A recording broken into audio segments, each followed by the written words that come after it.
the feeling of needing to fill a hole in some sort of way never left me.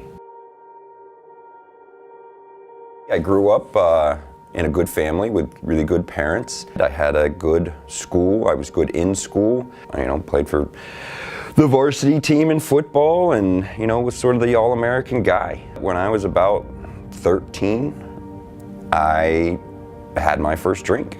It was a day before going to church camp. From that point on, I was the last person to drink. I was checking the bottles for what was left. I had also begun using cocaine and prescription amphetamines, amongst other drugs. I managed to get through high school and managed to get into college. I was enabled through high school and had major entitlement issues. I thought I deserved more than I was getting, no matter what I was getting. And that was a big part of understanding myself and recovering from just that entitlement alone. Like I said, my parents supported me, sometimes to the point where they would overlook some of my issues and struggles. All the lessons my parents would have tried to teach me, did teach me that I didn't realize while I was using, now have come to fruition, and I try to live the way that they attempted to raise me. And being named Patrick and being born on St. Patrick's Day and being very, very Irish, that was sort of the cruel irony of it all. I became a full-blown alcoholic, and alcohol brought me to my knees quicker than any drug ever thought to. About 4 years later, I had a habit amongst some of the worst people have seen.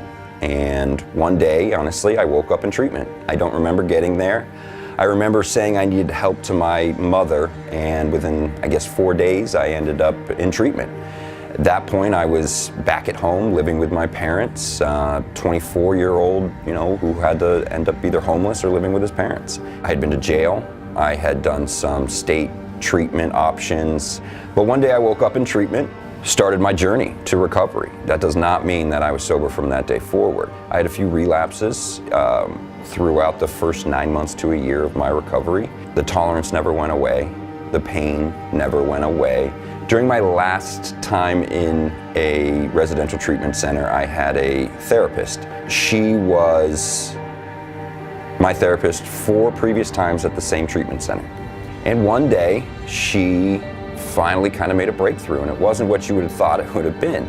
I was making up something, some excuse for why I shouldn't need to get sober or something like that, and she just told me, Patrick, just shut up and listen. And of course I threw a fit, because who do you think you are talking to who I think I am? I of course stormed out of her office, and she didn't come chasing after me or anything like that. And I thought about it for the remainder of that day, and of course the next morning I was going to go back and be the bigger person. So I went to her and I said, we're not going to get anywhere if we're at each other's throats. I'm never going to be helped this way. And she's like, no, you can still just shut up and listen. And I was like, oh, so she was serious? And from that point on, I'm not going to say I listened every time, but from that point on, I definitely began to try to listen. I got out of that treatment center that time and went into another sober home. I had lost the house that I was living in with a friend in recovery.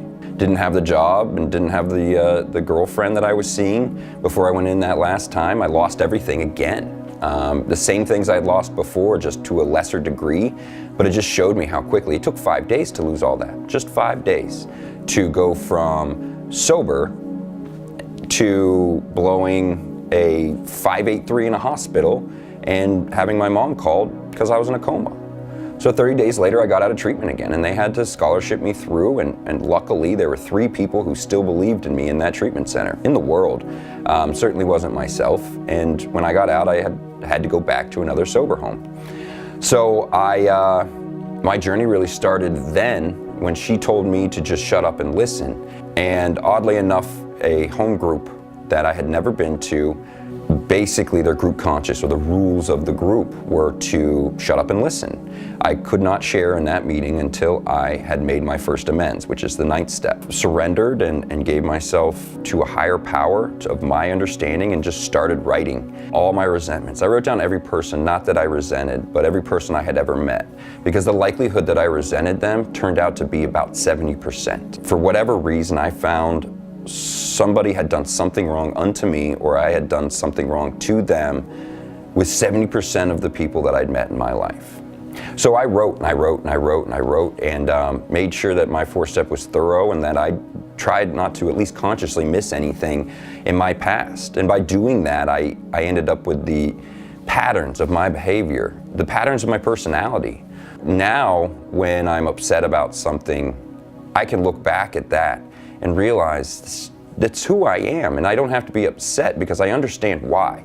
In doing that, I can look back and realize it's because this happened when I was 8. That's why it bothers me so much. It's because this happened again when I was 12 and 17 and 21 that it bothers me so much. It's my personality. It's fine to feel that way.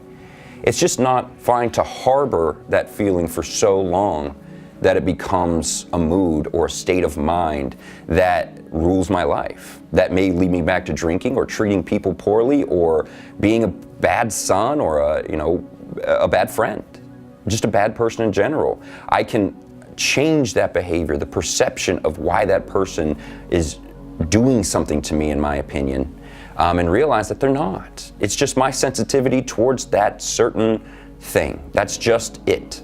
And I can move on from that. And it's gone a long way. There's more to it than just that.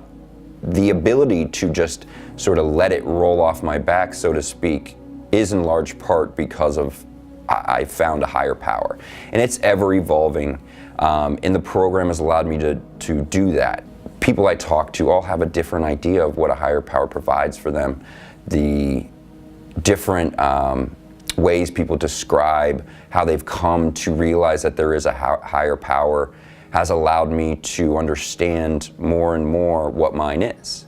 And without that, without a program where people are sitting around kind of discussing this concept, I would never have really come to realize that there was something in my life and some real purpose to my life. And that's what I was always missing, was what's my purpose? And honestly, now I have finally found it. I'm able to help other people, whether that be get sober, whether that be have some faith in something little, whether that be inspiration because of the depths that I came from mentally, sometimes and physically, to where I am today. Coming up on 5 years with the trust of my family, with the ability to make new relationships, to be a man of my word, to be a good friend to those who will consider me a friend. My purpose is to help others, whether or not I really want to or not. And believe me, I don't always want to. After I do, even if I try and didn't succeed, I do feel full. And to be fulfilled without drugs and alcohol was really what I was looking for, because to me, that's what alcohol was doing to me, at least filling the void of me not having a purpose. I went a long time feeling that way until I ran into a program, until people started to believe in me. And they only started to believe in me because I could show them. The one word that I disliked the most in my life was the word potential, because mine was always unrealized. Finally, I think that I've realized my potential. It just was never what I thought. What I thought doesn't really matter to me anymore. It's what ends up happening and how I feel when it does happen. That's the easiest way I've found to live life. It's not exhausting anymore. It's fun to find out what the next thing that's going to make me happy or feel fulfilled is gonna be. I don't try to fill the void based on my own will or action. I just sort of let it all come to me as much as I can. I have the ability now to understand that that's it. That's what life is, and that's how fulfilling life can be, is if I just trust God or my higher power, do a daily inventory, clean house, and be able to be available to help others. I will be able to stay sober, and not only stay sober, not only not drink or drug, but be fulfilled and be happy. It starts with somebody driving some truth into you and you running with it and just shutting up and listening.